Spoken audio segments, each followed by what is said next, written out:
nos toca estudiar la lección 9 de la muerte y nuestra esperanza futura. Y el tema es muy interesante, ¿eh? ¿Pasajes contradictorios?, pregunta el autor de la lección. Y nosotros nos preguntamos, ¿hay en el Nuevo Testamento pasajes que contradicen las claras definiciones del Antiguo Testamento? Y la respuesta es clara, sí, los hay. Son muchos los pasajes del Nuevo Testamento que contradicen el Antiguo Testamento. Y esto es más que evidente cuando estudiamos el tema de la lección de este trimestre, ¿eh? El tema de la muerte y nuestra esperanza futura. Ahora, ¿por qué es evidente para los adventistas este tema? ¿No? Porque los adventistas se dieron cuenta de cuál era la verdad estudiando el Antiguo Testamento, ¿no? Pero vamos a ver que hay muchos pasajes del Nuevo Testamento que contradicen el Antiguo Testamento sobre este punto. Y vamos a ver la razón de por qué existe tal contradicción. Al estudiar el tema de nuestra lección, en todas las palabras del Antiguo Testamento y en algunos del Nuevo Testamento, ya vimos que las almas de los hombres no son inmortales, como le indica la primera mentira de Satanás a Eva.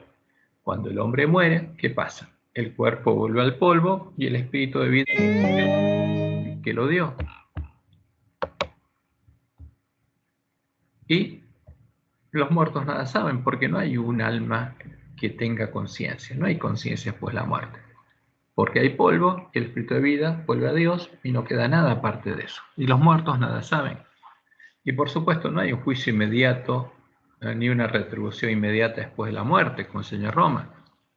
En la Biblia solo se menciona el juicio de los justos, los que hayan aceptado la salvación, que es previo a la segunda venida de Jesús y se llevaría a cabo en el día de la expiación, y habla del juicio de los impíos que se llevará a cabo durante el milenio. Y los muertos justos, dice la Biblia, están descansando en el polvo y resucitarán para vida eterna en la primera resurrección. ¿Y qué pasa con los muertos impíos?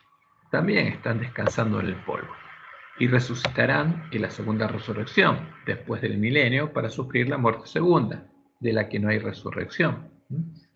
Ahora, lo interesante es que también podemos ver, y lo veremos en nuestro estudio, que en el Nuevo Testamento hay muchos pasajes que dan un testimonio contradictorio al Antiguo Testamento, dando un claro soporte a las falsas doctrinas de Roma de las iglesias caídas sobre la inmortalidad del alma, el juicio inmediato después de la muerte, en el que se decide el destino eterno de las almas inmortales, la retribución inmediata a los justos y a los impíos después de la muerte, la existencia del infierno de fuego como el lugar de castigo creado por el Dios Padre para satisfacer su justicia, ¿no?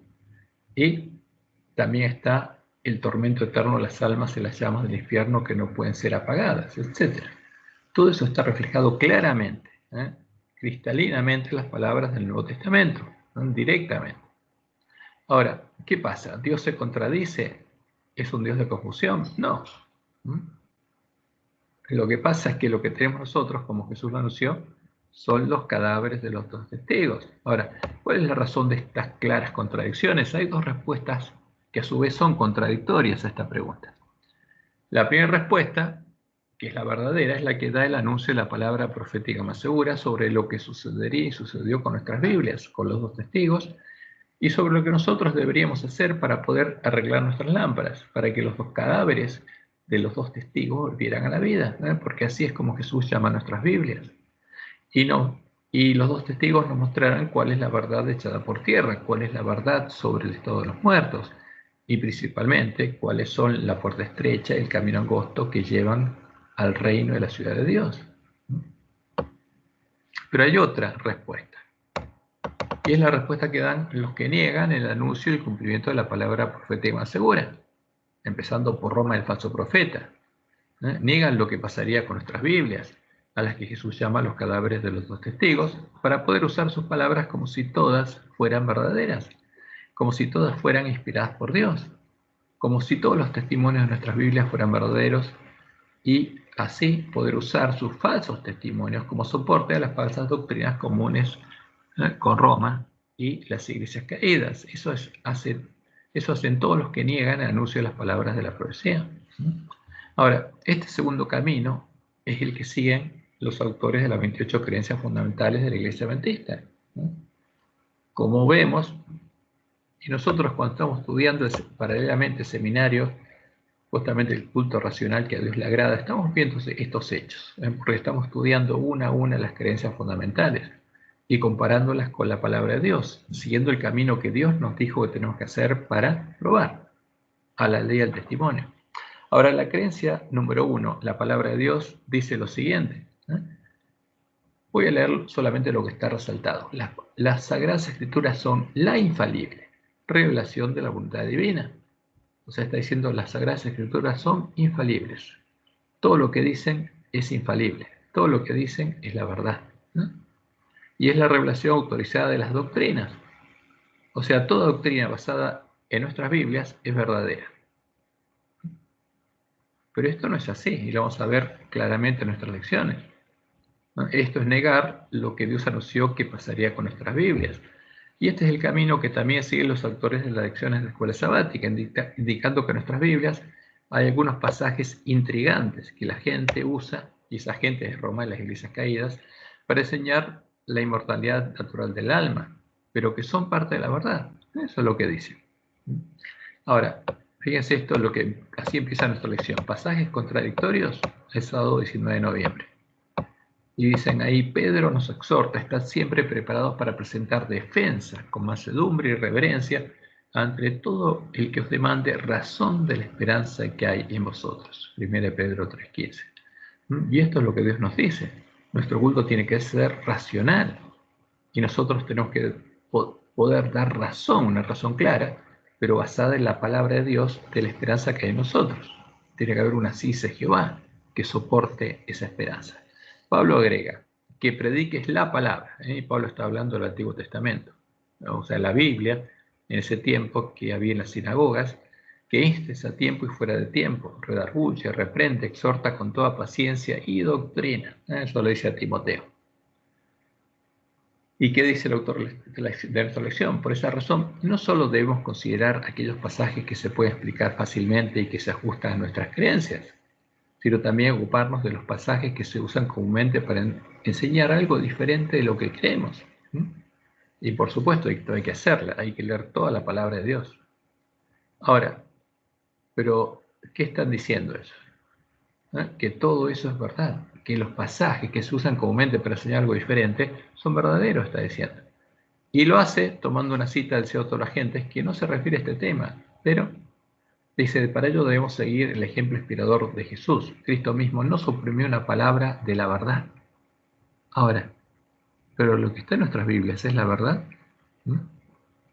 Esta semana estudiaremos algunos pasajes intrigantes que la gente usa para justificar la inmortalidad natural del alma. Entonces vamos a estudiar estos pasajes intrigantes. ¿Y por qué son intrigantes? ¿Son parte de la verdad? Ahora, ¿qué pasa con nuestros teólogos? Al decir estas cosas, suprimen y dejan de lado el claro anuncio de la palabra profética más segura. Y dejan de lado las reglas que Dios nos dio para saber si un testimonio es verdadero o no lo es. Porque Dios sabía lo que iba a pasar. Por eso llamó a la Biblia a los dos testigos. Como los profetas de Dios están sujetos a los profetas, esto es lo básico, porque Dios no se contradice. Si un pasaje del Nuevo Testamento da un testimonio contrario al testimonio de la ley y los profetas del Antiguo Testamento, eso nos muestra claramente que al que escribió ese pasaje no le había amanecido. Nos muestra que ese pasaje no fue inspirado por Dios, porque Dios no se contradice. Si aplicamos Isaías 8:20, es claro, a la ley y al testimonio. Si no dijeren conforme a la ley y al testimonio, es porque no les ha amanecido. No entendieron la verdad. Y Pablo dice, y los espíritus de los profetas están sujetos a los profetas, porque Dios no es Dios de confusión. O sea, un verdadero profeta de Dios nunca se va a apartar de lo que Dios reveló por los otros profetas. Porque cada vez que Dios define algo, ese juicio no cambia, es eterno.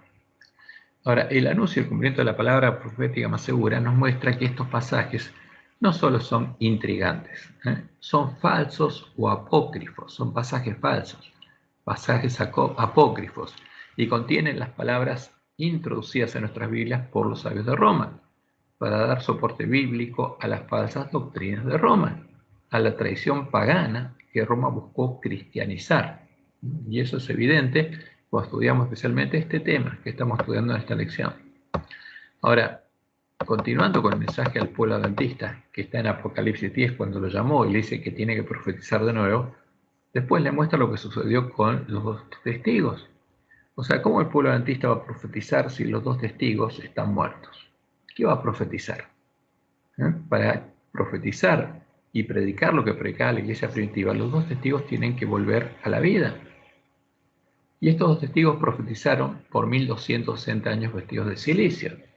Pero ¿qué pasó? Cuando acabaron su testimonio, la bestia que sube del abismo hizo guerra contra ellos y los venció y los mató, porque esto ya es historia. Y sus cadáveres quedaron en medio de la gran ciudad que en sentido espiritual se llama Babilonia, Sodoma y Egipto, en medio de Roma. Ahí los encontró Lutero. ¿Y qué sacó de Roma? Los cadáveres de los dos testigos. Ahora, ¿por qué están muertos? ¿Cómo los mató Roma? Primero, quemando a los ejemplares de la Biblia sin corrupción y dejando solamente los ejemplares de la Biblia católica, en los que hizo lo que Dios le mostró a Elena de White. Vi que Dios había guardado en forma especial la Biblia. Sin embargo, cuando los ejemplares de ella eran pocos, hubo sabios que en algunos casos cambiaron las palabras. ¿Cambiaron las palabras inspiradas por Dios? Sí, claro que sí. Pensando que estaban haciendo más claro su sentido, cuando en realidad estaban confundiendo lo que era claro, lo que reflejaba la verdad, e inclinándolo hacia sus opiniones establecidas que eran gobernadas por la tradición. Torcieron las palabras de la Biblia para reflejar la tradición de Roma. Y esto lo dijo Elena White porque Dios se lo reveló y nosotros podemos probarlo fácilmente. O sea, no tenemos que creer fanáticamente, lo dijo Elena, no, porque Dios nos pide un culto racional y podemos probarlo como la ley del testimonio. ¿Es verdad? Claro que podemos probarlo. Y leemos el conflicto del siglo 639. En su afán por desacreditar los preceptos divinos, Satanás pervirtió las doctrinas de la Biblia, de suerte que se incorporaron errores en la fe de millares de personas que profesan creer en las Santas Escrituras. Ahora, pero no saben lo que pasó con la Biblia, pero ven la Biblia reflejada a las falsas doctrinas y creen que son verdaderas. Y nosotros tenemos que predicarles a estos hermanos, porque hay muchos hermanos sinceros que tienen hambre y sed de justicia y tienen que entenderlo. Pero primero tenemos que arreglar las lámparas nosotros. ¿Y qué hacen los sabios de Roma o los vestidos de ovejas o los falsos maestros? Todos debieran familiarizarse con la palabra de Dios, porque Satanás pervierte y cita erróneamente las escrituras y los hombres siguen su ejemplo presentando una parte de la palabra de Dios a quienes desean conducir por senderos falsos y ocultan la parte que echaría a perder sus planes. Ahora, fíjense, esto es muy claro en el Catecismo Romano, porque esto es claramente lo que hace Roma. Todos tienen el privilegio de familiarizarse con un claro así dice Jehová. Hay pastores falsos, o sea, porque nosotros vendrían de Roma lobos vestidos de ovejas, y serían pastores falsos, no verdaderos pastores. Hay pastores falsos que están dispuestos a decir y hacer cosas perversas.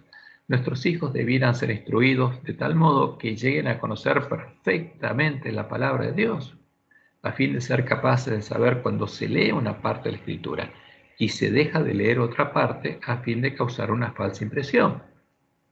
Y esto es más que evidente cuando estudiamos lo que hace Roma. Ahora, esa es la causa por la cual los dos testigos están muertos, porque se les puede enseñar con ellos falsas doctrinas y dan un falso testimonio, y nosotros tenemos que estudiarlos diligentemente como verdaderos buscadores de la verdad, para que vuelvan a vivir, para que sus testimonios vuelvan a ser coherentes y verdaderos. Como dice Apocalipsis 19, del 9 al 12, porque esto es parte de la misión del pueblo adventista. Es la misión de los que leyeran y oyeran las palabras de la profecía. Y los de los pueblos, tribus, lenguas y naciones, por el pueblo adventista estaría esparcido por todo el mundo, verán sus cadáveres por 3 días y medio. ¿Qué van a hacer? ¿Se van a quedar llorando mirando los cadáveres? No, los van a estudiar.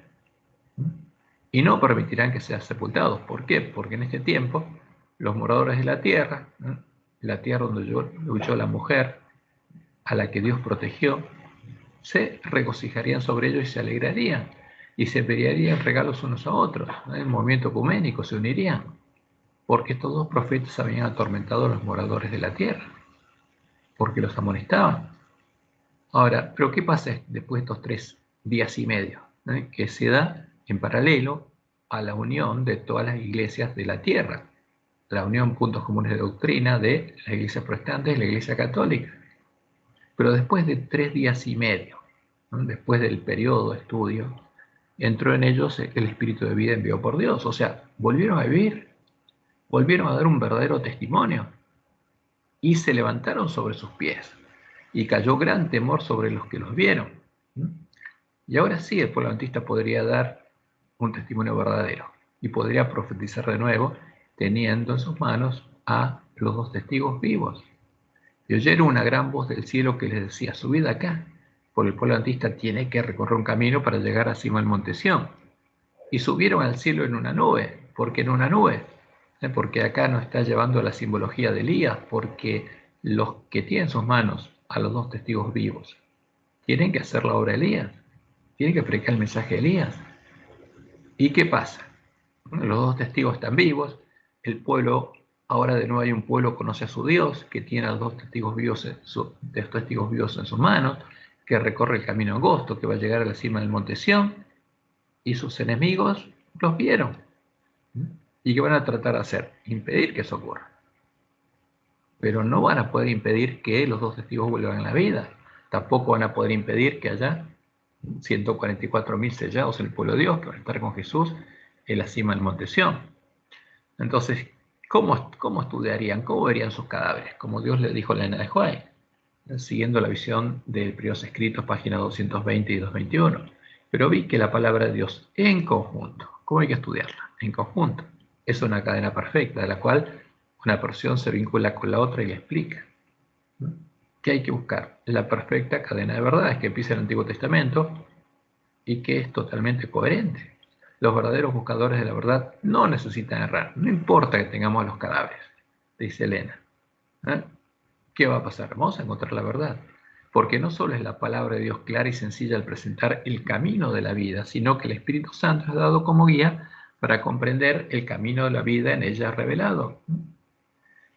Y por eso, dice ella, solo los que hayan estudiado diligentemente las Escrituras, los que hayan visto sus cadáveres, estudiado sus cadáveres, los que hayan arreglado sus lámparas, ya hayan recibido el amor de la verdad en sus corazones, porque querían encontrar la verdad y la encontraron, serán protegidos de los poderosos engaños que cautivarán al mundo. Merced al testimonio bíblico, descubrirán al engañador bajo su disfraz. Van a conocer cuál es la verdad. Cuando en el Antiguo Testamento encontramos los pasajes que conforman la perfecta cadena de verdades sobre un tema determinado, esa cadena debe tener una continuación perfecta en el Nuevo Testamento. Debemos encontrar los pasajes que en el Nuevo Testamento dan el mismo testimonio, los pasajes que no fueron corrompidos, y habremos encontrado la verdad bíblica sobre ese tema. No es complicada la regla que Dios nos dio. Es clara, sencilla y es racional. Como dice Salmo 119, 160, la suma de tu palabra es verdad y eterno es todo juicio de tu justicia. Entonces, cuando empezamos por la cadena, y hay un juicio de Dios, ese juicio es eterno. Y la suma de la palabra de Dios sobre ese tema es la verdad. Y descubriremos cuáles son los pasajes que en el Nuevo Testamento dan un testimonio contradictorio, contrario al de la cadena perfecta de verdades, porque contienen las palabras introducidas en nuestras Biblias por los sabios de Roma. Y es un hecho sencillo de comprobar. No es ciencia, digamos, de la física nuclear. No, es sencillo. Las palabras de la Biblia, las reveladas, son claras y son sencillas. Y todos nosotros podemos entenderla. Y todos nosotros podemos darnos cuenta cuando eso pasa, como dice Elena. Los niños pueden darse cuenta cuando se deja de leer una parte de la Biblia que es clara sobre un tema. ¿Para qué? Para engañarnos. Y vamos a ver, vamos un poco, ya que estamos en este tema, la historia de los cadáveres de los 2 testigos, porque llegamos hasta este punto. Como podemos ver en la historia, la Biblia católica fue creada por Jerónimo de Estridón en el siglo IV, cumpliendo la orden del Papa Damaso del año 382 después de Cristo. Eso dio lugar a los originales en griego y en latín de los que Jesús llama los cadáveres de los 2 testigos. Luego, los traductores de Roma y los traductores de las iglesias caídas, que eso es algo que están haciendo ahora, siguieron cambiando las palabras de los cadáveres de los 2 testigos para reflejar más claramente sus doctrinas comunes. descomponiendo cada vez más a los cadáveres de los dos testigos. O sea, los traductores de Roma y las iglesias caídas, ¿qué son? Son las bacterias que descomponen a la Biblia. Cuando Lutero se dio cuenta de este hecho, o sea, lo que estaba pasando con la Biblia, le pidió a Erasmo de Rotterdam que recopilara un Nuevo Testamento de los manuscritos griegos más antiguos, que pudiera encontrar en las bibliotecas de Roma, porque ese era el trabajo de Erasmo, ¿no? Y ese texto, el conocido como el texto recibido por la Iglesia de la Reforma, es el texto menos corrupto del Nuevo Testamento de los cadáveres de los dos testigos al que tenemos acceso. Y por eso es importante. Y podemos tener acceso a él a través de la concordancia Strong, que es fácil tenerla, porque ahora cualquiera la puede tener. Ahora, ¿podemos comprobar estos hechos, ¿no?, que se cumplió en el anuncio de la profecía y descubrir cuáles son los textos apócrifos? Sí, siguiendo el método de estudio de la Biblia que Dios le dio a los verdaderos buscadores de la verdad, del pueblo adventista. El método que habían seguido los primeros adventistas para darse cuenta de cuál era el real estado de los muertos, ¿no? Buscar la perfecta cadena de verdades que empieza en el Antiguo Testamento. Pues como ellos la encontraron, nosotros la conocemos, y es más fácil darnos cuenta de las doctrinas falsas de Roma. Pero tenemos que hacer lo mismo con las otras doctrinas. Fue esto lo que los llevó a tener una creencia diferente a la de las iglesias caídas, que ignoran las declaraciones del Antiguo Testamento y basan sus doctrinas sobre el estado de los muertos en los textos corruptos del Nuevo Testamento. Para poder recuperar el conocimiento de la verdad echada por tierra por el hombre de pecado, nosotros deberíamos hacer lo mismo con todas las doctrinas, no solo con la doctrina sobre el estado de los muertos, ¿no?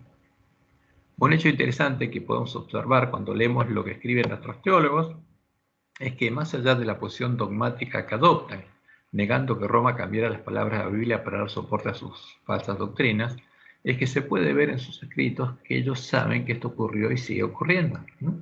Un primer ejemplo lo encontramos en esta misma lección, donde nuestros teólogos reconocen que el texto de nuestras Biblias está influenciado por las creencias dogmáticas de los traductores, ¿no? Eso lo leemos en la lección del lunes 21 de noviembre.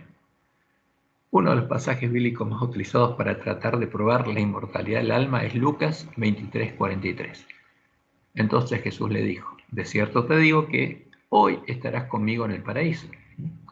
Casi todas las versiones de la Biblia, hay algunas excepciones, traducen este versículo en forma similar y dan la impresión de que el mismo día que Cristo murió, Jesús y el ladrón estarían juntos en el paraíso. Esto no debería sorprendernos, dice el autor, porque estas traducciones fueron hechas por eruditos bíblicos que creen en el dogma de la inmortalidad natural del alma. Ahora, ¿qué está diciendo? Como creen en el dogma de la inmortalidad natural del alma, ¿qué hacen? Reflejan esa creencia en su traducción. Y dice, ¿es esta la mejor traducción del texto? Ahora, y es interesante, entonces, ¿qué pasa entonces con el dogma de la infalibilidad de las palabras de nuestras Biblias? Y es evidentemente falso. Se cae a pedazos solo. Y otro ejemplo lo encontramos en el libro de la Trinidad, Casa de Historia Sudamericana, en el que, con su propio testimonio, nuestros teólogos reconocen que los términos filosóficos usados por Roma en el siglo IV para definir el dogma de la Trinidad no estaban en la Biblia, ¿no? Entonces, primero el párrafo, a la página 150, dicen: Atanasio, el joven secretario y presbítero de la iglesia de Alejandría, asistió al concilio de Nicea, aunque desempeñó un papel menor en las sesiones. El concilio fue un evento modelador de su vida. Pasó el resto de su vida tratando de mantener el concepto niceno de Cristo, o sea, al Jesús definido en Nicea, como la doctrina aceptada de la iglesia. ¿De qué iglesia? La iglesia de Roma. Por el tiempo de su muerte, en el 373, Atanasio había convencido a la mayoría de los teólogos cristianos de la necesidad de usar la nueva terminología, más bien que autolimitarse a los términos que aparecían en la Biblia. Y es claro, esa nueva terminología no aparecía en la Biblia, ¿no? Y pasaron décadas antes que cada uno entendiera los nuevos significados de esos términos. Ahora, lo interesante es que esos términos claramente no estaban en la Biblia, pero ahora están en la Biblia. Y la pregunta es, ¿por qué ahora esos términos y conceptos filosóficos están en nuestras Biblias? Y la respuesta es evidente. Fueron puestas en ellas por los sabios de Roma, después de la definición del dogma de la Trinidad, ¿no? para defender y enseñar con nuestras Biblias la doctrina de la Trinidad. Entonces, ¿fue cambiada la Biblia? Claro que sí. O sea, ¿nuestros teólogos lo saben? Sí.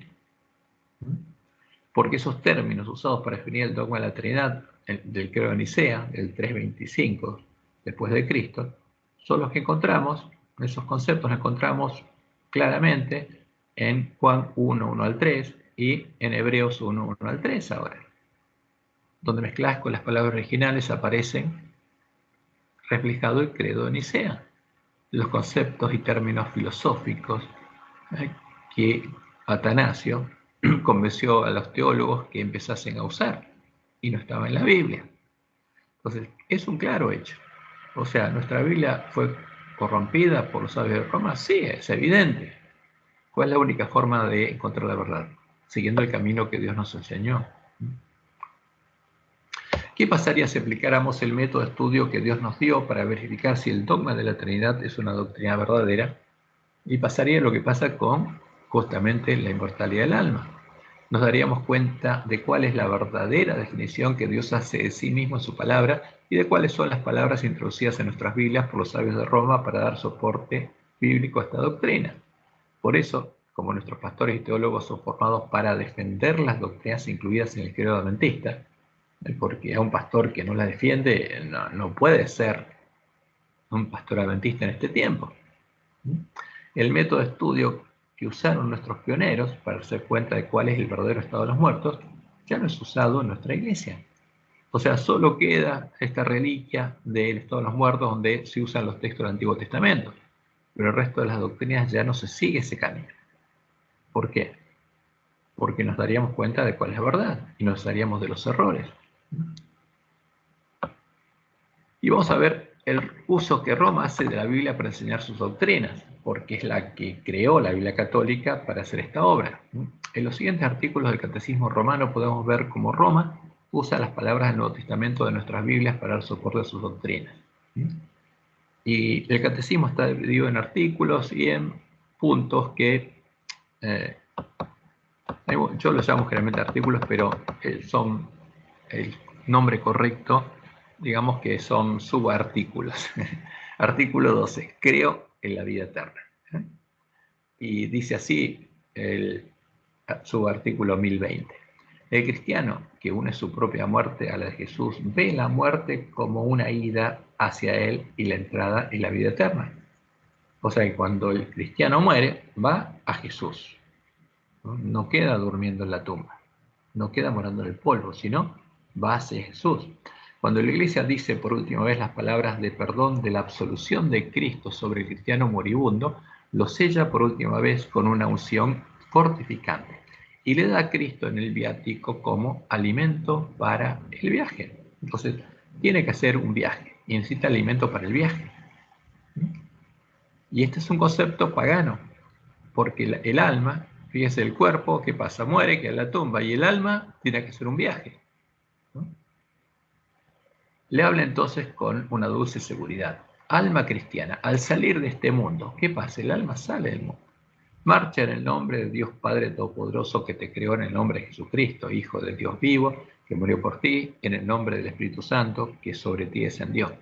Entra en el lugar de la paz y que tu morada esté junto a Dios en Sión, la ciudad santa, con Santa María Virgen, Madre de Dios, con San José y todos los ángeles santos. Esto es lo que le dicen cuando le dan la extrema unción. Te entrego a Dios y como criatura tuya te pongo en sus manos, pues es tu creador, que te formó del polvo de la tierra. Y al dejar esta vida, salgan a tu encuentro la Virgen María y todos los ángeles y santos. Entonces, ¿qué pasa? El cuerpo queda acá y el alma se va al cielo. Pero antes de ir al cielo tiene que haber, como dicen ellos, un juicio, tiene que haber un juicio particular. Porque tiene que ser juzgada la persona. Entonces la muerte, subartículo 1021, digamos, la muerte pone fin a la vida del hombre como tiempo abierto a la aceptación o rechazo de la gracia divina manifestada en Cristo. El Nuevo Testamento, fíjense que lo resaltan, habla del juicio principalmente de la perspectiva del encuentro final con Cristo en su segunda venida. pero también asegura reiteradamente la existencia de la retribución inmediata después de la muerte, de cada uno con consecuencias de cada uno con consecuencia de sus obras y de su fe. ¿Y qué toman como ejemplo? ¿No? El primer texto que nuestra lección analiza, la parábola del pobre Lázaro, Lucas 16:22. Y después dice, y la palabra de Cristo en la cruz salvó al ladrón, Lucas 23:43. Los dos textos que aparecen en nuestra lección al comienzo son que lo toma como testigos, así como otros textos del Nuevo Testamento, hablan de un último destino del alma. ¿A dónde va el alma? Y después sigue diciendo, cada hombre después de morir recibe en su alma inmortal su retribución eterna. Entonces fíjense, hay una alma inmortal y hay una retribución eterna que se define en el momento de morir, no después. En un juicio particular que refiere su vida a Cristo, bien a través de una purificación, bien para entrar inmediatamente en la bienaventuranza del cielo, bien para condenarse inmediatamente para siempre. Entonces va a tres destinos, o va al infierno, o va al cielo, o si no va al purgatorio para después ir al cielo. Eso es lo que enseña Roma. Y hay un juicio inmediato después de la muerte. Ahora, lo interesante es que este juicio inmediato después de la muerte y el viaje al destino determinado en el juicio son tradiciones de todas las regiones paganas de la Gran Babilonia que enseñan el dogma de la inmortalidad del alma, como se puede ver en la tradición egipcia sobre el juicio de Osiris y el viaje en la barca de la serpiente desde el Aduat, el inframundo, hacia los campos de Aru, donde vivirían con los dioses y la serpiente. Entonces, estas imágenes, esta de aquí y esta de acá abajo, son tomadas del libro de los muertos de los egipcios, porque cada vez que alguien moría ponían un rollo donde se escribía cómo iba a ser el viaje. Y acá después de la muerte, este es el muerto, es llevado a la balanza donde se pesa de un lado el alma de él con la pluma de mar, ¿no? Para ver si realmente es una buena persona o no. Y de acuerdo a eso se define el destino. Y eso es lo que enseñaban justamente los egipcios. Y hay un viaje desde la ultratumba, donde quedó, hasta la Aru, o el cielo. ¿Y quién las lleva? Fíjense, acá está la barca con las almas. ¿Y quién los lleva? La serpiente, que sería el Caronte de los griegos y los romanos. Y la serpiente los lleva, y acá están los 12 apóstoles de la serpiente, son los 12 signos del zodiaco. Pero la serpiente es que los lleva al cielo, al Aru. Y en el caso de los romanos y los griegos, ellos pensaban que después de la muerte eran llevados a los campos asfódelos, o sea, en el reino de Hades. Y había alguien que tenía una barca que los tenía que pasar por el río Aqueronte y tenían que ponerle una moneda en la boca del muerto, un óvulo, para que los lleve. Y cuando cruzaban al otro lado, acá están las almas llegando a este otro lado, acá están los cancerberos y están los otros que impedían que alguien que llega al reino de Hades pueda volver. Y el que lo llevaba también al cielo después del juicio era justamente el que manejaba la barca, Caronte. Y aquí tenemos el infierno, como lo reflejaban ellos, el Tártaro, y acá tenemos la llegada de Goethe a los campos elíseos, al cielo, porque los héroes o los poetas son los que eran llevados al cielo, y aquí está Caronte, que lo trajo en su barca y lo llevó hasta el cielo. Esa es la tradición pagana que refleja Roma en su doctrina. En la tradición greco-romana, el viaje de las almas de los muertos se realizaba en la barca de Caronte, el barquero de Hades, a través del río Aqueronte, hasta que llegaban al reino de Hades, donde serían juzgados y se definiría el destino final de las almas. Las almas virtuosas ni malvadas, quedaban en los campos asfóderos, el limbo de Roma. Las impías o malas eran enviadas al camino del tenebroso Tártaro, el infierno de Roma, y las heroicas o benditas iban a el Elíseo, el cielo de Roma, ¿no? Y como, digamos, de la Revolución Francesa llamaron, ¿no?, a la avenida que está en París, Les Champs-Élysées, o sea, los campos elíseos, el cielo que está acá en la tierra, el paraíso en la tierra donde está el arco de triunfo de Napoleón. Y ahora Roma define el cielo.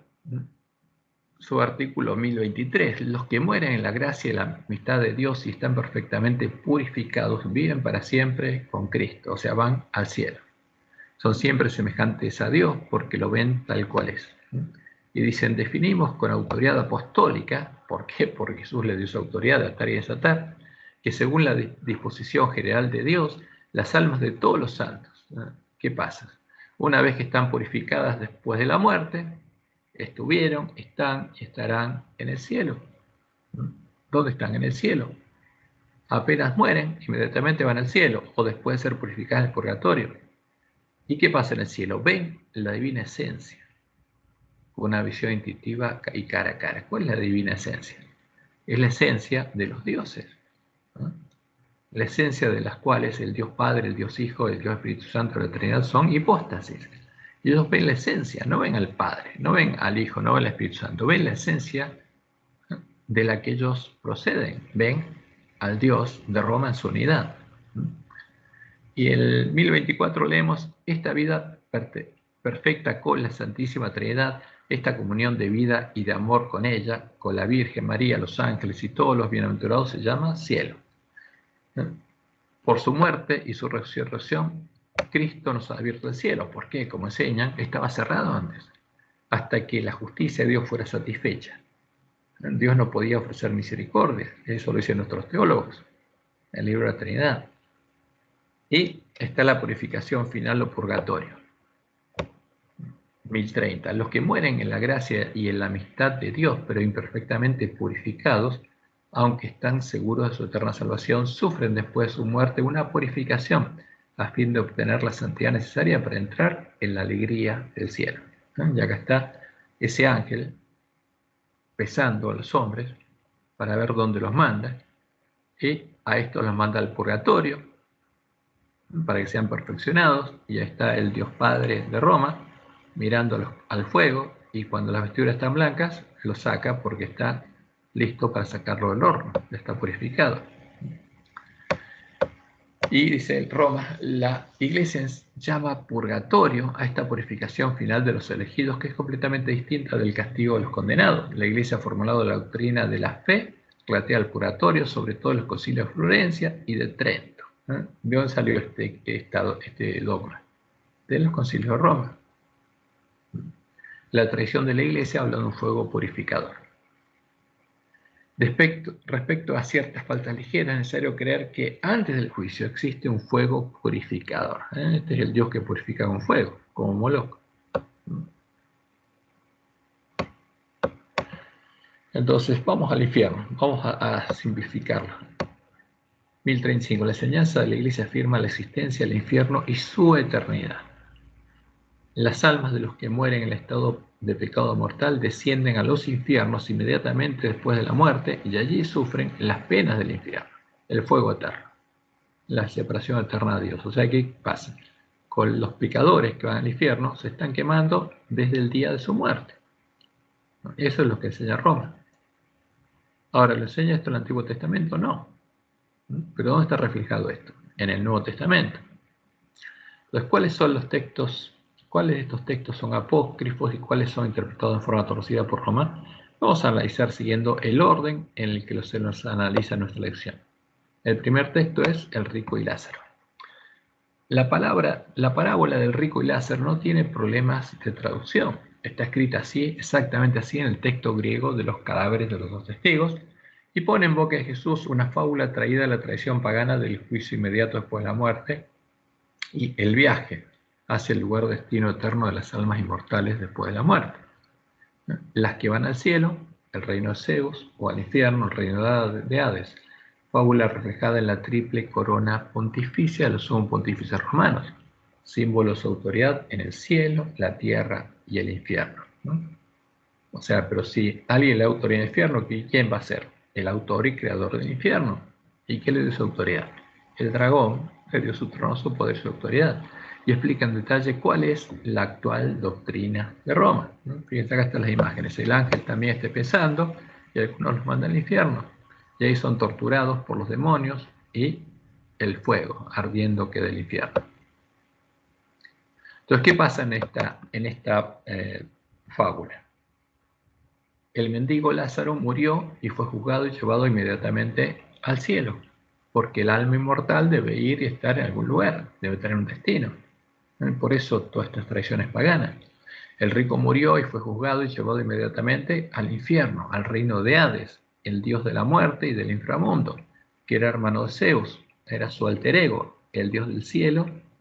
Zeus era el dios del cielo y padre de Apolo, y compartía con su hermano la divina esencia, la divina sustancia de los dioses. Solo que a uno se le reflejó una cara y al otro otro. Por eso la sustancia era dual, la ciencia, el conocimiento, el bien y el mal. Y el rico estaba siendo atormentado por la llama de fuego del infierno y su tormento sería eterno, eso dice nuestra Biblia. Nunca podría salir del reino de Hades. Y acá está la parábola. Había un hombre rico que se vestía de púrpura y de lino fino y hacía cada día banquete con esplendidez. Había también un mendigo llamado Lázaro, que estaba echado en la puerta de aquel, lleno de llagas, y ansiaba saciarse de las migajas que caían de la mesa del rico, y aún los perros venían y le lamían las llagas. Aconteció que murió el mendigo, y fue llevado por los ángeles al seno de Abraham. Y murió también el rico, y fue sepultado, y en el Hades. Entonces, ¿a dónde llevaron uno? Al seno de Abraham, y el otro fue al reino de Hades, el reino de la muerte. Y en el Hades alzó sus ojos estando en tormentos, ¿no? Estaba en el Tártaro, y vio de lejos a Abraham y a Lázaro en su seno. Entonces él, dando voces, dijo: Padre Abraham, ten misericordia de mí y envía a Lázaro para que moje la punta de su dedo en agua y refresque mi lengua, porque estoy atormentado en esta llama, ¿no? ¿Qué pasaba? Estaba siendo quemado por el fuego y estaba siendo atormentado. Pero Abraham le dijo: Hijo, acuérdate que recibiste tus bienes en tu vida y Lázaro también males, ¿no? Pero ahora estés consolado aquí y tú atormentado. ¿Qué doctrina es esta? Es una doctrina pagana de la compensación, el karma. Al que le toca lo bueno, después le toca lo malo. Esto no es bíblico, esto es totalmente pagano. Y entonces, el que disfrutó de la vida es atormentado, y el que sufrió es consolado. Además de todo esto, una gran cima está puesta entre nosotros y vosotros, de manera que los que quieren pasar de aquí a vosotros no pueden, ni de allá pasar acá, ¿no? Eso es lo que enseñan los paganos. Las almas no pueden volver. Una vez que cruzan el río Aqueronte, no pueden volver, ¿no? En la tradición pagana, los cancerberos le impedían a las almas de los muertos salir del reino de Hades, y Caronte no los llevaría en su barca de vuelta al mundo de los vivos, ni los llevaría al cielo. Quedarían para siempre donde estaban.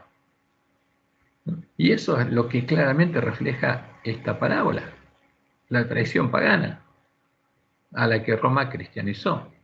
Entonces, ¿quién puso esta barbaridad en nuestras Biblias? Es un pagano que creía en esto o que quería enseñar esto. Estas palabras nunca pudieron salir de la boca de Jesús, son evidentemente apócrifas por los siguientes motivos. Las palabras de esta parábola son contrarias a la ley y al testimonio de los profetas, mostrándonos este hecho que al que las dijo no le había amanecido. ¿Qué dice el Salmo 104:29 que pasa con los muertos? Escondes tu rostro, se turban, les quitas el hálito, dejan de ser y vuelven al polvo. ¿Qué pasa? La persona deja de ser y el cuerpo se deshace y vuelve al polvo. Y el aliento de vida volvió a Dios. Y esto pasa lo mismo con los impíos y con los justos. Eclesiastés 12:7, y el polvo vuelve a la tierra como era y el espíritu vuelve a Dios que lo dio. Porque los que viven saben que han de morir, pero los muertos nada saben. Después de la muerte, ¿el rico sabía algo? ¿El mendigo Lázaro sabía algo? No, eso es paganismo. Entonces todo eso es contrario a la ley del testimonio de los profetas. Jesús nos va a enseñar esa barbaridad. Los muertos nada saben ni tienen más paga porque su memoria es puesta en olvido. También su amor y su odio y su envidia fenecieron ya. Todo lo que te viniera a la mano para hacer, hazlo según tus fuerzas, porque en el Seol, a donde vas, no hay obra, ni trabajo, ni ciencia, ni sabiduría, no hay nada. Ahora, esta es la ley del testimonio. A la ley del testimonio. Si no dijeren conforme a esto, es porque no les ha amanecido, no les ha amanecido. Y claramente el que escribió eso o dijo eso de Rico y Lázaro no le había amanecido, y ese no es Jesús. Si Jesús les hubiera dicho, además de no haberle amanecido, hubiera reconocido a Hades como el rey del inframundo, indicando que el inframundo existe y que los muertos van al reino de Hades. Lo habría honrado como si fuera un dios real y habría violado la ley, habría pecado, como pecaron los que escribieron eso en nuestras Biblias. Deuteronomio 12, 1 al 3. Estos son los estatutos y decretos que guardaréis de poner por obra en la tierra que Jehová tu Dios, el Dios de tus padres, te ha dado para que tomes posesión de ella, todos los días que vosotros viviereis sobre la tierra. Destruiréis enteramente todos los lugares donde las naciones que vosotros heredaréis sirvieron a sus dioses, sobre sus montes altos, sobre los collados y debajo de todo árbol frondoso. Derribaréis sus altares y quebraréis sus estatuas y sus imágenes de acera consumiréis con fuego y destruiréis las esculturas de sus dioses y raeréis su nombre de aquel lugar. O sea, ¿qué tenían que hacer? ¿Tenían que exaltarlos? No. Y todo lo que os he dicho, guardadlo. Y nombre de otros dioses, no mentaréis ni se oirá de vuestra boca. O sea, ¿Jesús iba a nombrar a Hades? No. Los que realmente reconocieron como su Dios a el Dios de la bestia romana, el Dios de Constantino, el Dios de la fortaleza, la divina esencia, la sustancia divina de Hades, Zeus y Apolo, y lo honraron y adoraron para recibir el poder que les había prometido Constantino, fueron los apóstatas de la iglesia bretea, los que crearon los cadáveres de los dos testigos y pusieron estas palabras en la boca de Jesús. Claramente Jesús no puede hacer esto. Él dijo, no he venido a abolir la ley de los profetas, he venido a cumplir. Y eso es claro. Ahora, por eso este primer pasaje es evidentemente falso. Después está el falso ladrón bueno, para justificar la enseñanza de la inmortalidad del alma y el juicio inmediato después de la muerte. En Lucas, como ya lo vimos en el Catecismo, en Lucas 23, 39 y 43, los sabios de Roma transformaron a uno de los ladrones que fueron crucificados con Jesús en un ladrón bueno y pusieron en la boca de Jesús la promesa de su inmediata presencia en el cielo, para poder citarlo como prueba en el artículo 1021 del Catecismo Romano. Vemos Lucas 23, 39 al 43. Uno de los malhechores que estaban colgados le injuriaba. ¿Y el otro qué pasó? Lo reprendió. ¿Y qué le dijo Jesús? Acuérdate de mí cuando vengas en tu reino. Entonces Jesús le dijo, de cierto te digo que hoy estarás conmigo en el paraíso. Hoy mismo vas a estar en el paraíso. Y esas son las palabras que encontramos. Como al pueblo católico le prohibían leer la Biblia, esta obra la hicieron sin siquiera tener en cuenta que, para conservar mínimamente la coherencia del texto de los cadáveres de los dos testigos, también deberían haber cambiado los pasajes que nos muestran claramente que no existió tal ladrón bueno y que las palabras que pusieron en la boca de Jesús son falsas. Y uno se pregunta, ¿no saben esto nuestros teólogos? ¿No leen la Biblia? Y sí que lo saben. ¿Qué leemos en Mateo 27, 38 al 44? Entonces crucificaron con él a dos ladrones. ¿Y qué pasó? Ya que cuenta lo que hacían los sacerdotes, los fariseos, que se burlaban de él y le decían, si es el rey de Israel, descienda ahora de la cruz y creeremos en él. Confía en Dios, líbrele ahora si le quiere, porque ha dicho, soy hijo de Dios. ¿Y qué pasa con los ladrones? Lo mismo le injuriaban también los ladrones que estaban crucificados con él. ¿Había un ladrón bueno? No, es mentira.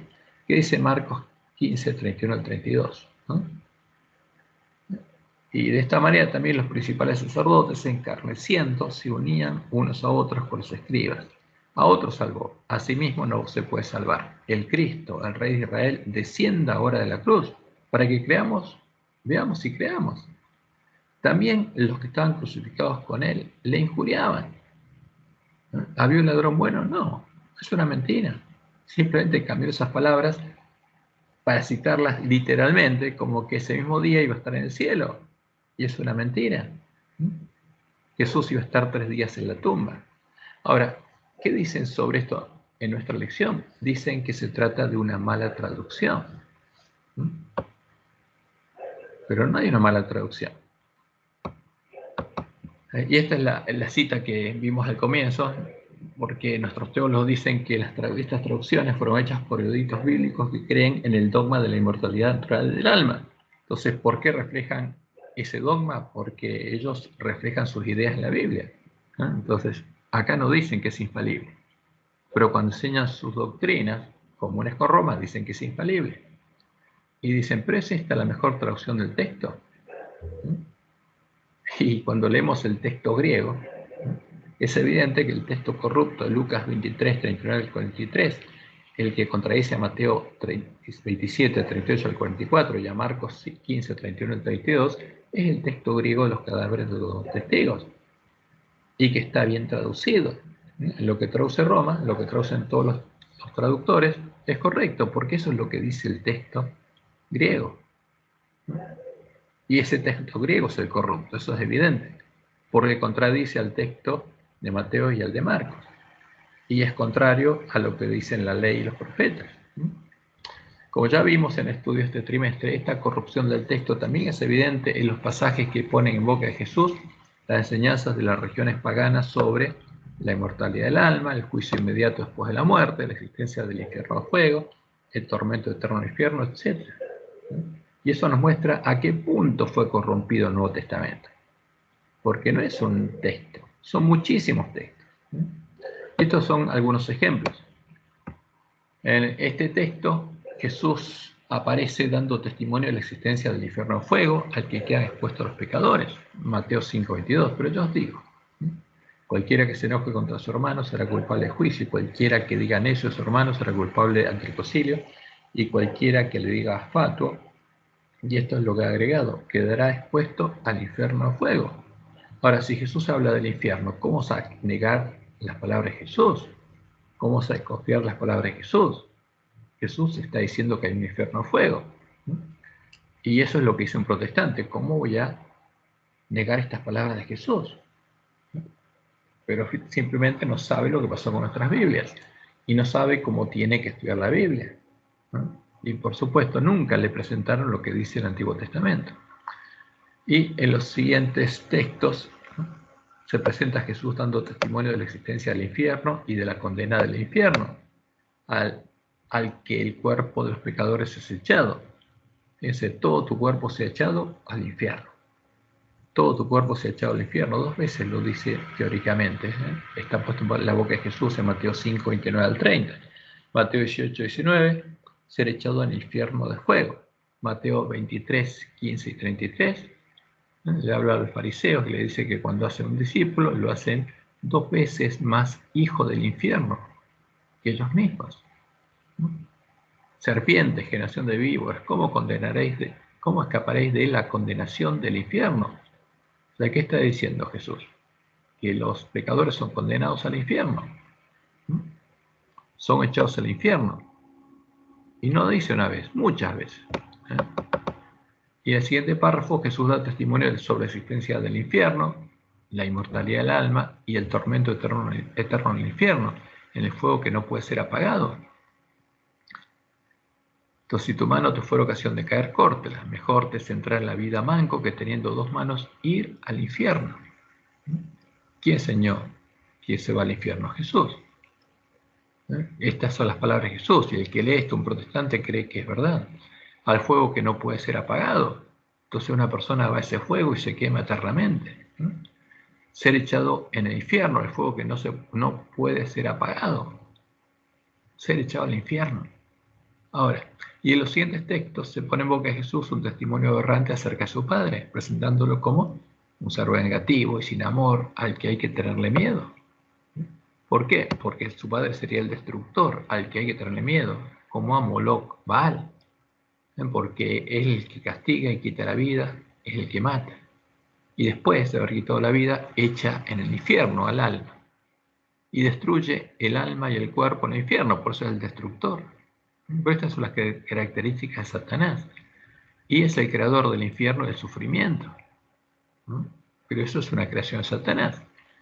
Las herramientas son parte de su justicia, incluyendo el tormento eterno de los pecadores. Y esta oración es lo que aparece en Mateo 10:28 y Lucas 12:5. Y no temáis a los que matan el cuerpo, más el alma no pueden matar. O sea, ¿quién mata el alma?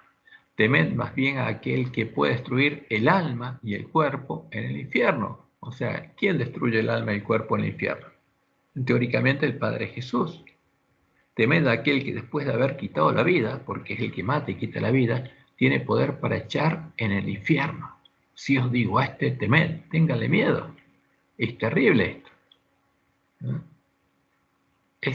Parecen textos puestos para asustar a la gente y poder venderle indulgencia. A los que escribió estas cosas terribles no les había merecido, evidentemente. No conocían al único Dios verdadero y no habían sido perfeccionados en el amor. Solo conocían al Dios que purifica con fuego y castiga en el infierno. Solo conocían a Baal y a sus crisoles. Pero ¿qué testimonio da Juan? Primera Juan 4, 16 al 18. Y nosotros hemos conocido y creído el amor que Dios tiene para con nosotros. Dios es amor. Ahora, el que ama hace mal a otro, no. Dios es amor. Y el que permanece en amor permanece en Dios y Dios en él. En esto se ha perfeccionado el amor en nosotros, para que tengamos confianza en el día del juicio, pues como Él es, así somos nosotros en este mundo. Es un hermoso testimonio. Esa era la obra de Dios en ellos. En el amor no hay temor. ¿Alguno tenía miedo? No. ¿Conocían a Dios? Sí. En el amor no hay temor, sino que el perfecto amor echa fuera el temor, porque el temor lleva en sí castigo. Ahora, ¿quién tiene miedo? El que cree en un castigo. ¿Y qué enseña Roma? Un Dios que castiga y por eso tienen miedo. Y si ese Dios te puede matar, echar después en el infierno y quemarte vivo eternamente, más miedo hay que tenerle. Pero ese no es un Dios de amor. Ese no es el Dios verdadero. De donde el que teme no ha sido perfeccionado en el amor. Y por supuesto, el que tiene miedo al infierno y todas esas cosas que les enseñan, por supuesto no ha sido perfeccionado en el amor y no conoce a Dios, porque Dios es amor. ¿Conocía el santo, el verdadero Jesús a su Padre? Claro que lo conocía y le dio a conocer, como nosotros debemos conocerlo y darlo a conocer, porque esa es nuestra misión. Y esto es el final de su oración en Mateo 17. Padre justo, el mundo no te ha conocido. ¿Roma lo conoce? No. ¿Las iglesias caídas lo conocen? No. No. Pero yo te he conocido y estos han conocido que tú me enviaste. Y les he dado a conocer tu nombre, tu carácter, porque lo tienen que tener escrito en su frente, y lo daré a conocer aún. ¿Para qué? Y este es el propósito. ¿Para qué Jesús murió? Para que el amor con que me has amado esté en ellos. Ese es el objetivo. El amor con que me has amado esté en ellos y yo en ellos. Por eso la salvación es por gracia. Y al que acepta por fe, Dios se la da gratuitamente. Y por supuesto, la promesa del Nuevo Testamento también es. La promesa del Nuevo Pacto es gratis para el que tiene hambre y sed de justicia. Entonces vemos que claramente esto es falso, totalmente falso. Ya vimos dos textos falsos. Ahora vamos a la predicación a los espíritus encarcelados. En la primera epístola de Pedro hay un pasaje que puede tener diferentes interpretaciones y a simple vista parece haber sido modificado por los sabios de Roma para sostener sus doctrinas, porque ellos lo citan. Entonces, si lo ponemos línea sobre el resto de las palabras de la Biblia, en la perfecta cadena de verdades que hablan sobre el estado de los muertos por la muerte, vamos a ver que hay una sola conclusión posible. ¿De dónde salió este texto? 1 Pedro 3, 17 al 20.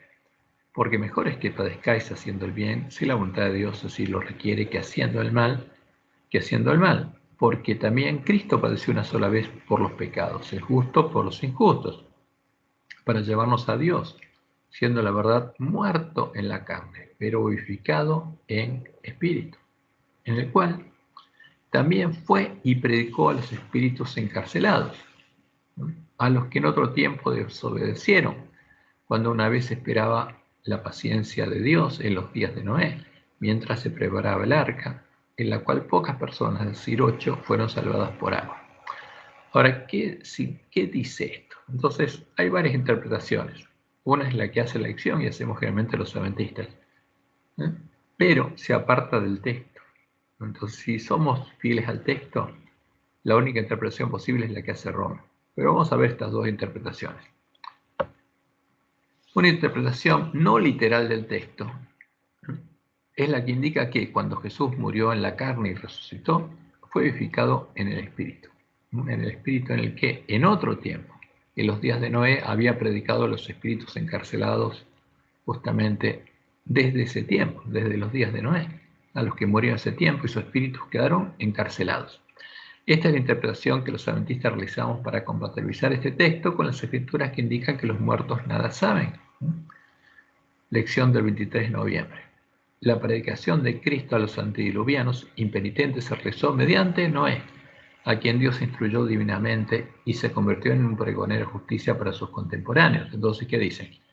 Lo que está hablando Pedro es lo que está hablando de lo que ocurrió antes.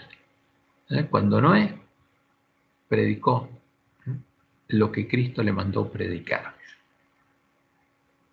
El gran problema que tiene este texto, ¿no?, como lo tiene el texto de Judas 1, 6 a 7, es que, primero, en otro tiempo, no se aplica en este contexto la acción de Jesús. Vamos a leer de vuelta esto. Y B, en la Biblia no hay espíritus encarcelados, no hay almas encarceladas porque los muertos nada saben. Entonces, estos dos conceptos nos muestran que esta interpretación tampoco es válida, ¿no? Fíjense. Entonces, siendo la verdad muerto en la carne, pero al mismo tiempo vivificado en espíritu, en el cual también fue y predicó a los espíritus encarcelados. Pero ¿cuándo? Después de morir. Está diciendo acá, por el texto dice eso, no antes. ¿No? Los que en otro tiempo desobedecieron, o sea, estaban encarcelados porque en otro tiempo habían desobedecido, no que Jesús fue en otro tiempo a predicarle. ¿No? Porque se aplica a quiénes. A los que en otro tiempo desobedecieron. Si otro tiempo no se refiere a la acción de Jesús de predicarles. Cuando una vez esperaba la paciencia de Dios en los días de Noé, mientras se preparaba el arca, en la cual pocas personas, es decir, 8, fueron salvadas por agua. Entonces, esta explicación que damos los adventistas, para tratar de salvar este texto diciendo que es inspirado y que está mal traducido, es errónea, porque el texto dice lo que dice y el original dice exactamente lo que está traducido. Y eso nos muestra claramente que estas palabras no fueron dichas por Pedro. Ahora, vamos a la interpretación literal del texto, que es la que hace Roma, que indica que cuando Jesús murió en la carne, al mismo tiempo fue vivificado en el espíritu. Su alma, su espíritu siguió vivo, consciente, y en ese espíritu, estando su cuerpo en la tumba, fue a visitar y a predicarle a los espíritus encarcelados desde los días de Noé. Eso es lo que dice claramente el texto. Y es lo que Roma usa. Esta es la interpretación. Esta interpretación es la que Roma hace para indicar que Jesús descendió a los infiernos. Fíjense. Cristo descendió a los infiernos. Este es el tema. Su artículo 632. Las frecuentes afirmaciones del Nuevo Testamento según las cuales Jesús resucitó entre los muertos presuponen que antes de la resurrección permaneció en la morada de los muertos. Es el primer sentido que le dio la predicación apostólica del descenso de Jesús a los infiernos. Ahora, ¿qué dicen? Los muertos estaban en los infiernos. ¿Y dónde fue Jesús? A los infiernos. ¿No? Eso dice. Porque los infiernos son varios. Jesús conoció la muerte como todos los hombres y se reunió con ellos en la morada de los muertos. O sea, ¿dónde estaban? En este caso, vamos a ver, estaban en los campos asfódelos. Pero ha descendido como Salvador, proclamando la buena nueva a los espíritus que estaban allí detenidos. O sea, ¿qué pasa? Los cuerpos murieron, sus cuerpos se hicieron polvo, y los espíritus, las almas, estaban ahí en los infiernos. Y cuando Jesús murió, fue a predicarles la buena nueva, ¿no?, a los espíritus que estaban retenidos ahí. ¿Y cuál es la buena nueva? Ya está, ya pueden ir al cielo. 6:33. La Escritura llama infiernos, Seol o Hades, a la morada de los muertos donde bajó Cristo después de muerto, porque los muertos se encontraban allí, estaban privados, ¿no? Los muertos, los que se encontraban allí estaban privados de la visión de Dios. Tal era en efecto a la espera del Redentor, el estado de todos los muertos, malos o justos. Lo que no quiere decir que su suerte sea idéntica como lo enseña Jesús en la parábola del pobre Lázaro, recibido en el seno de Abraham. Son precisamente estas almas santas que esperaban a su libertador en el seno de Abraham. ¿Qué pasaba? Las almas santas, ¿dónde estaban? En los infiernos. ¿Quién las tenía ahí? Y el Dios Padre de Roma. ¿No? ¿Y Jesús qué hizo? Las liberó de ese lugar donde tenía el Dios Padre, a las que Jesús liberó cuando descendió a los infiernos. Jesús no bajó a los infiernos para liberar allí a los condenados, ¿no? Ni para destruir el infierno de la condenación, sino para liberar a los justos que le habían precedido. ¿Y dónde estaban los justos? En el infierno. ¿Quién los mandó ahí? ¿Quién tenía prisioneros a los justos en los infiernos, en el limbo de los padres, y los estaba castigando por el pecado de Adán, hasta que Jesús murió, satisfizo su justicia y los redimió? Roma enseña que fue el Dios Padre de la Trinidad, el creador de los infiernos. Y lo mismo hacen nuestros teólogos en el libro de la Trinidad. Ahora, esto es la Enciclopedia Católica. En su uso teológico, infiernos, es un lugar de castigo después de la muerte, ¿no? ¿Y a quién castigan? Al alma. Infierno, en sentido estricto del término, es el lugar de castigo para los condenados, sean estos demonios o hombres. Entonces, por Roma enseña que los demonios están ¿dónde? No están habitando en Roma. ¿Dónde están? En el infierno, ¿no? Está el limbo de los infantes, limbus parvulorum, donde son confinados y padecen cierto tipo de castigo aquellos que murieron con solo el pecado original y sin pecado mortal. Entonces, ¿qué pasa con los bebés? Están siendo castigados ¿por quién? Por Dios, porque heredaron el pecado original, el pecado de Adán, y son inocentes pero son castigados por el Dios de Roma. Y está el limbo de los padres, limbus patrum, en donde las almas de los justos que murieron antes de Cristo esperaban su admisión al cielo, pues mientras tanto el cielo estaba cerrado para ellos, o sea, ese Dios sin misericordia no los dejaba ir al cielo, como castigo por el pecado de Adán, los estaba castigando. Y después del castigo a Jesús, ya no pudo dejar cerrado al cielo, tuvo que abrir las puertas. ¿Quién las abrió? Jesús. Eso es lo que enseña Roma y enseñan nuestros teólogos en el libro de la Trinidad. Y está el purgatorio, donde los justos que mueren en pecado venial, ¿qué hacen? Purgan sus penas, pagan sus penas. El purgatorio es donde se paga. O que aún tienen una deuda, porque ahí esa deuda hay que pagarla, ¿no? ¿A quién hay que pagársela? Hay que reclamar la deuda, al Dios Padre de Roma. Tienen una deuda de la pena temporal por el pecado, son limpiados por el sufrimiento. ¿Cómo pagan? Sufriendo. Ese Dios se satisface viendo que los deudores sufran. Son limpiadas por el sufrimiento antes de su admisión al cielo. Entonces, ¿quién estaba castigando en el limbo de los padres? Los tenía en el infierno. ¿Y a quién dice Roma que bajó Jesús a liberar? A estos. A las almas de los justos que murió antes de Jesús, a las que el Dios Padre tenía en el infierno. Eso es lo que Roma enseña. Estos hechos nos muestran que este texto es claramente apócrifo, como el texto de Judas 1:6-7. Por Jesús no descendió a ningún infierno. Y leemos en Judas 1:6-7.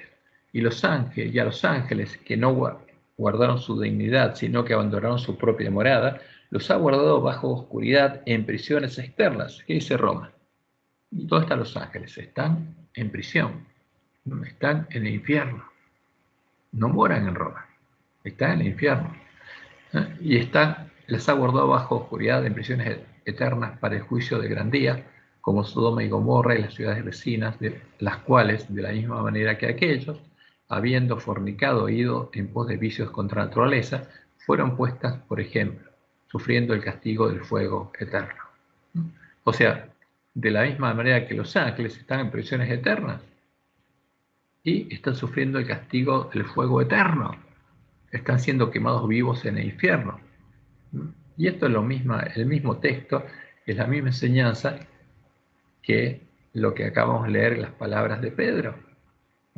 Estos versículos soportan claramente la doctrina de Roma, que enseña que los ángeles caídos están presos, guardados bajo oscuridad, en prisiones eternas en el infierno, lo mismo que los impíos de Sodoma y Gomorra. Ambos están sufriendo el castigo del fuego eterno, se están quemando en el infierno. Ahora, ¿es verdadero este testimonio? No, es claramente falso, por las siguientes razones. Primero, los espíritus de demonios están libres, como dice la palabra de Dios, habitan en medio de la gran Babilonia e incluso pueden ir libremente a el campo del Padre Familia, a la iglesia remanente, para buscar hacer parte de su habitación y de la sinagoga de Satanás a los miembros del remanente que no construyen sus casas sobre la roca. Es un engaño, los demonios no están aprisionados, están libres acá en la tierra. Y los muertos de Sodoma y Gomorra están descansando en el polvo y nada saben. No están sufriendo el castigo del fuego eterno en el infierno de fuego. Es toda una mentira esto. Y estos textos son claramente apócrifos, son terribles. Es evidente que la sabiduría del sabio que escribió estas palabras de Judas 1, 6 al 7 es idéntica a la sabiduría del sabio que escribió las palabras de 1 Pedro 3, 17 al 20. Y esa es la sabiduría de Roma. La creencia en las doctrinas de Roma. Como podemos observar, estos no son pasajes difíciles, son pasajes apócrifos, son falsos.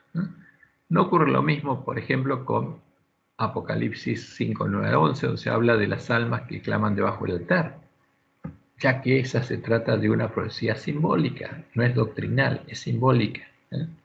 Está diciendo que fíjense, cuando termine el quinto sello termina cuando se completa el número de los mártires, y entonces ahí la Gran Babilonia va a recibir su castigo.